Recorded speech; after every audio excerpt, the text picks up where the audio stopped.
Hello everyone, welcome back to Film and Flash.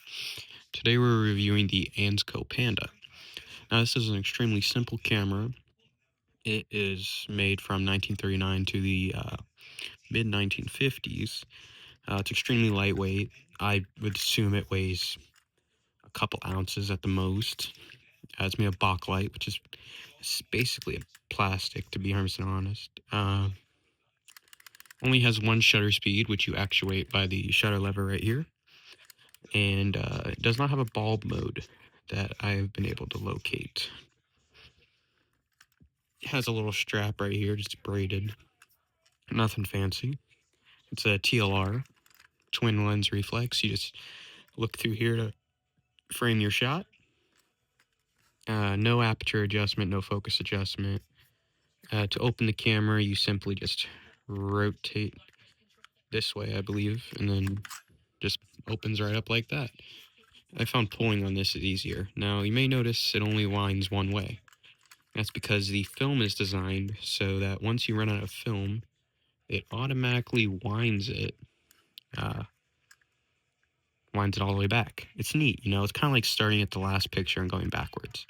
Be the best way to describe it. It's obviously you'd be considered a really reliable camera due to the fact that there's almost no moving parts at all. This is a leaf spring, so this is gonna last forever. They use like some kind of synthetic graphite, or probably it's just real graphite. The locking mechanism's very simple.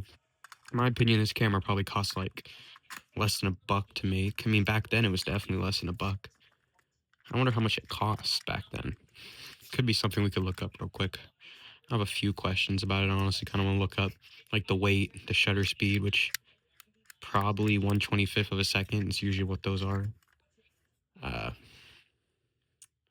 This is textured. This is not textured, but it's actually is textured right here. It has some grips on the back, so you could honestly hold this with wet hands and not worry about dropping it. It's real small and compact. It takes 620 roll film, which you can actually still buy. It has a little thing here, so you know how much. It has a little red dot in the back, so you know how far you're advancing your film. Now, while we're here, let's obviously look up. Oh, the photos are square, by the way. That's what 620 roll film is. Now let's look up some of the stuff that we're curious about, obviously, like the shutter speed. And then, let's see, probably the weight. And then if you want, we'll honestly just look up what the lens is. So we're just going to go ahead and do that. And I think that would be all the important information about it. Let's go with the original price as well. Now, this is actually kind of a really boring camera, but I gotta make it sound interesting, right? I ran out of good cameras. Okay, single element meniscus lens, 65 millimeter. It is a fixed focus, about 6 feet to infinity. So good for group photos, I imagine. Maybe not actually 6 feet. You could do like 2 people at 6 feet, I think. Aperture is f/16, which is the approximate. It's not exact. So it's actually pretty high up in there. What's nice about the way they designed point and shoot cameras in the 50s is they made them so they could be as universal as possible while still being extremely simple.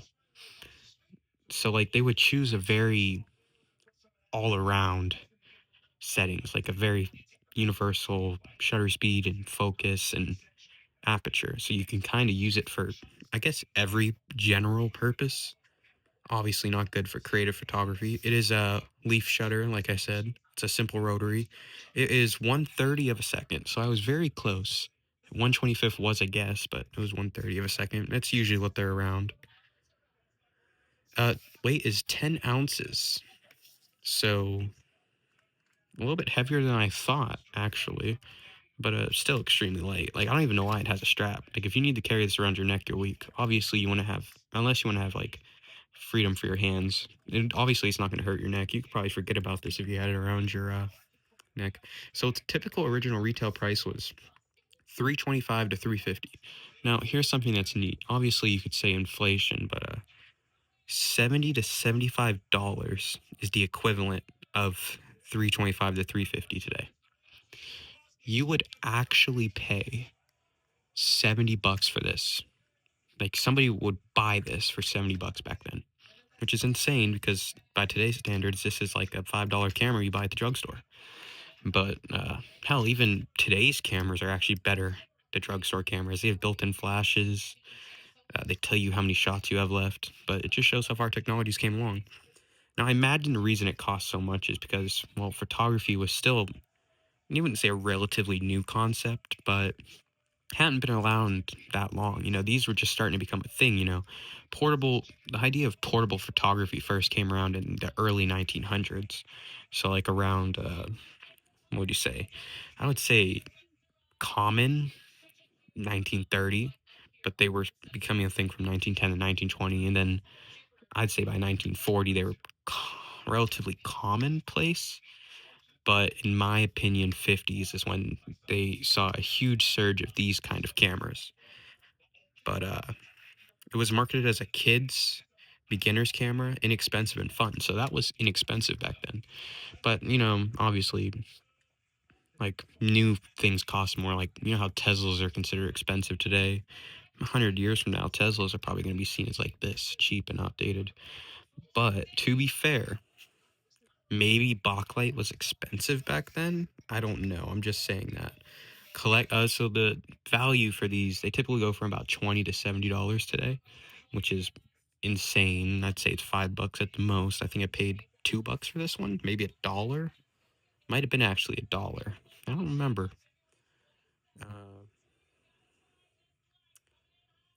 But like, I would say this camera is great for general purpose photography. It's not the best point and shoot camera around. There's basically no freedom to do anything. I mean, the only creative thing you can even do with this camera is double exposures. That's it. It's the only creative thing you can do with it. That being said, one of the few cameras you can probably actually pocket. There were these cameras that started to become a thing. They were kind of popular in the 80s, actually. They were these little Instamatic cameras that took the magic cubes. They'd stick them in the top and you'd rotate them. Older viewers would probably know what those are. They're like real tiny square cameras. Kodak made a lot of them. I think they're called Kodak Instamatics. They're pretty popular. You could buy them at drugstores. This probably was a drugstore camera. I can actually get the full user manual if I wanted to. The sad thing is why would you even need a user manual for this? But, here's what it is. So, TLRs started to become, actually, a little fun fact for you.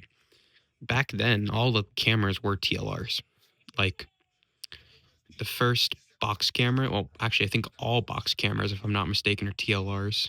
Yeah, all the ones I can think of. I mean, they do make, obviously, cameras that look like this. They're TLRs, too. I don't know what I was trying to get at. Yeah, so, like, all the way until okay, let me just get straight. They did have other cameras that weren't TLR, but the point and shoot cameras were TLR. All of them were TLR for the most part. Maybe a few were, you'd look through a viewfinder. TLR is great. It's cheap, inexpensive, relatively accurate, and obviously reliable. Honestly, not a bad idea. Really, there's all kinds of stuff I could get into about these cameras. Ansco was known for making cheap and expensive cameras. The thing about it, though, is Ansco was kind of ripping off everybody else. And this was a very common thing back then. Imperial did it. Ansco did it. The real OG would be Kodak. They kind of invented it, and then these guys just kind of ripped them off. Rolleiflex did takes, believe it or not, Kodak actually kind of ripped off Rolleiflex, which I actually talked about this in one of my old videos. It's a whole thing. So, would I recommend this camera? Yes. If you're not a creative person and you just want to feel like you're taking vintage photos, go ahead. But I mean, this isn't good for many environments. This is probably bright days, not too bright. You probably can't do indoor photography. I would say if you can take pictures on the beach, that's about the end of it. Obviously not facing the sun. Sun actually kills film, an instant film as well. Something to do with the ISO rating. But anyway, thank you guys for watching. And oh, I did say how much you could buy it for. Thank you guys for watching Film and Flash out. Oh, okay. Oh, okay. Let's just